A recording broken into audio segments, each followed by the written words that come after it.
we've all heard that serotonin is supposed to be this happiness chemical, and it's supposed to make us happier. That has not been what I have observed. When we ask people, how do you feel when you take Prozac or an SSRI, serotonin reuptake inhibitor, which increases the amount of serotonin in your brain, usually they say stuff like, I feel numb, I feel like my brain is being shut off, I don't feel like I want to do things, I don't feel like life is better in any way, it just feels like I'm going through life as a zombie and I'm numbed down to everything. And that is not happiness according to me. If you twist it in a little fucked up way, you can perhaps say that it is happiness, because if your life sucks really hard and everything is going against you and you have nothing going for you in your life, and just thinking about how bad your life is makes you depressed.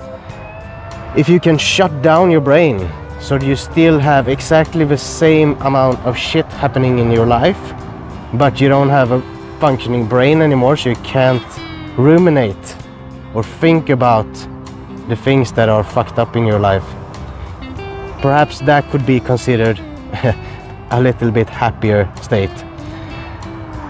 What I want to promote for people is that there is an opposing neurotransmitter to serotonin, and it's called dopamine. And dopamine increases our energy production, it increases our motivation, it makes us want to go after things that we don't already have. And I think that is a much happier kind of state. It turns on our brain so we can feel everything in our lives 10 times more than we probably do right now. The amount of dopamine that you have is directly correlated to how much energy you produce, and the amount of energy that you produce is correlated to how much energy your brain has. So when your brain has more energy, you can think clearer and you can be happier, you can be wittier, you can be looking on life from the bright side instead of from a depressed side. And serotonin shuts down your energy production, and therefore your brain doesn't get energy. And when your brain doesn't get energy, it's going to tell you to conserve the little amount of energy that you have. Because if you only have a limited amount of energy, it doesn't make sense to go after things that you don't have. It doesn't make sense to start a new business. It doesn't make sense to go chasing after girls. It doesn't make sense to be pregnant or make someone pregnant. It doesn't make sense to do anything that wastes our energy. Like being creative, being witty, being happy,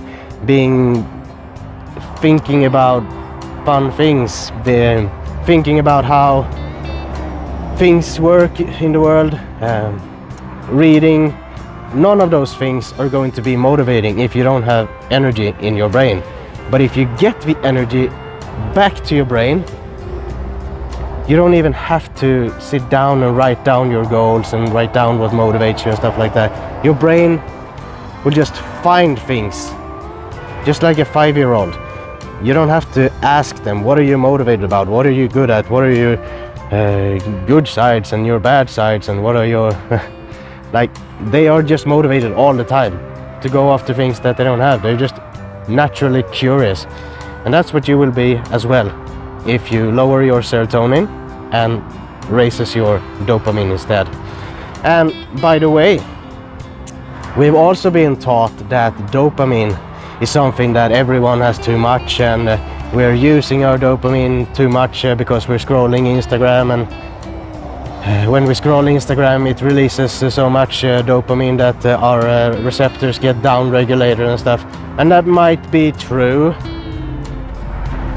but I don't think it's the reality for most people.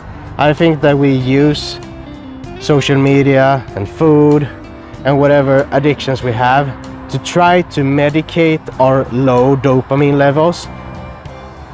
Our brain tries to self-medicate because it has so low dopamine, and it's trying to find things to raise up your dopamine, normal levels again.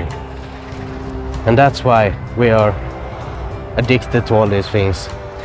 And I've observed this with a lot of people that I've worked with, and also myself, that when you get normal amounts of dopamine again, all addictions just go away, like magically just disappear, because your body doesn't have to self-medicate anymore.